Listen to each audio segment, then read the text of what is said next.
자, 오늘은 추미애 전 법무부 장관의 아들 관련된 의혹으로 출발을 하겠습니다.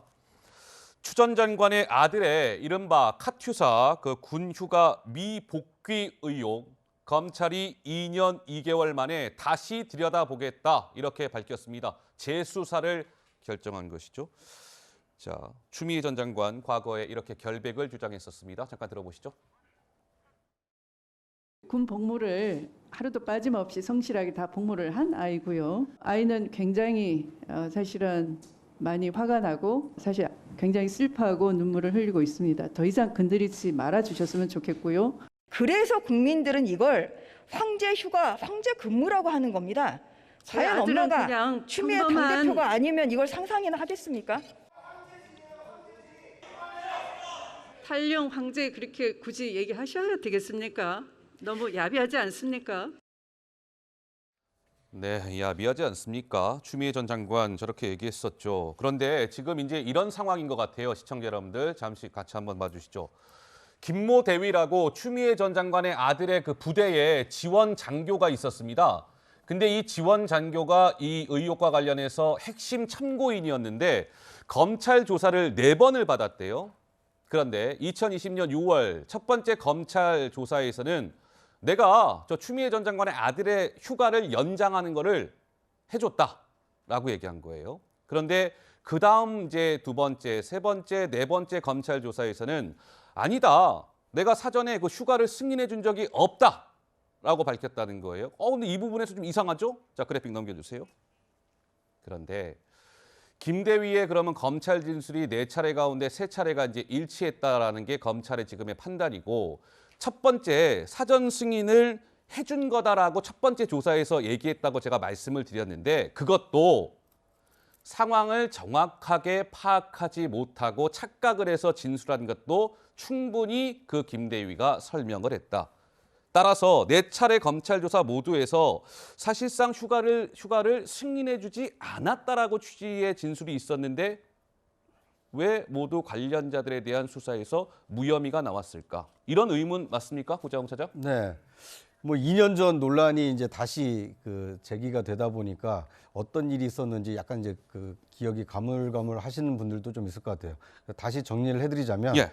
추미애 장관의 아들은 2016년 11월에 군에 입대를 합니다. 그래서 21개월 동안 육군 이제 한미 같이 근무하는 이제 카투사로서 근무를 했었는데요. 예. 그런데 이 아들이 대선에서 문재인 대통령이 승리하고 문재인 대통령이 취임한 이후인 2017년 6월에 예. 2차례 병가를 쓴 다음에 복귀를 안 한 일이 있었던 겁니다. 아하. 그래서 이제 복귀를 안 하면은 이건 이제 탈영으로 되지 않습니까? 그렇죠. 그래서 이제 문제가 될 뻔했는데 네. 그런데 휴가를 신청을 했고 그걸 연장을 해줬다.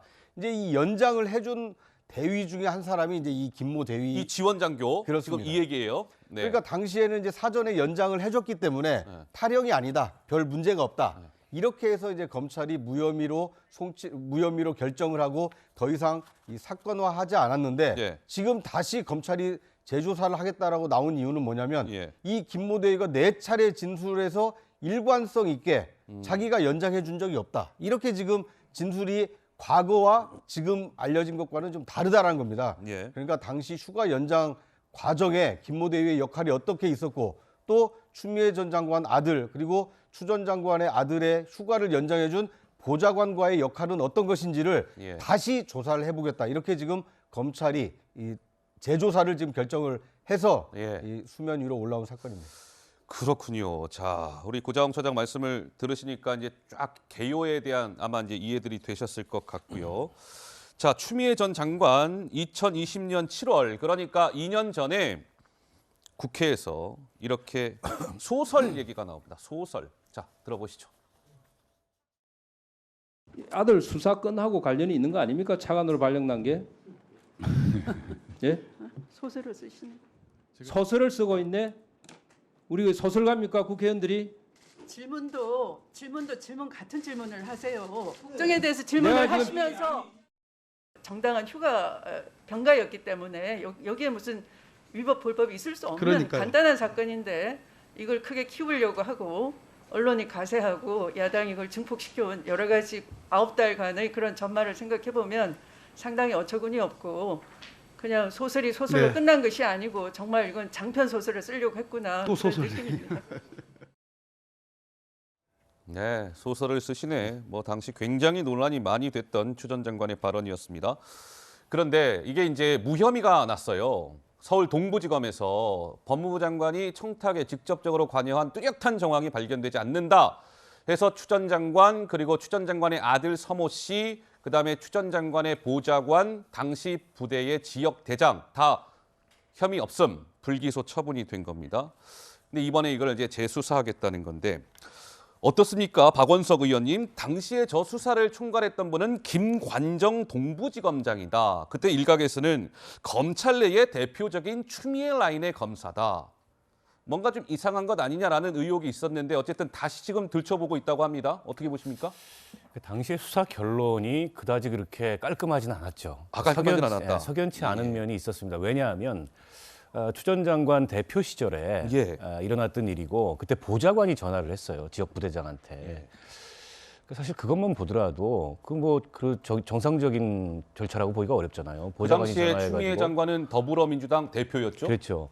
근데 여당 대표의 보좌관이 전화를 해서 어쨌든 휴가 정해진 기일 내에 미국복귀했는데 문제가 안 되도록 해달라라고 했다는 것 자체가 일종의 이제 외압이고 공무집행 방해고 또 국무이탈을 방조한 이런 혐의일 수 있는데 그냥 전부 무혐의 결론을 신속하게 내버렸어요. 그러니까 이번에 검찰이 다시 들여다보는 게 이게 애초에 인지 사건이 아닙니다. 인지 수사가 아니에요.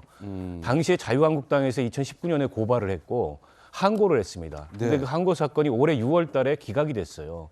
그걸 이제 재항고를 하니까 대검에서 조금 수사 결론이 미진한 것 같다. 다시 수사해봐라. 이렇게 된 거거든요. 그래서 어쨌든 수사 제기 명령이 났으니까 그걸 좀 지켜봐야 될 것 같고요.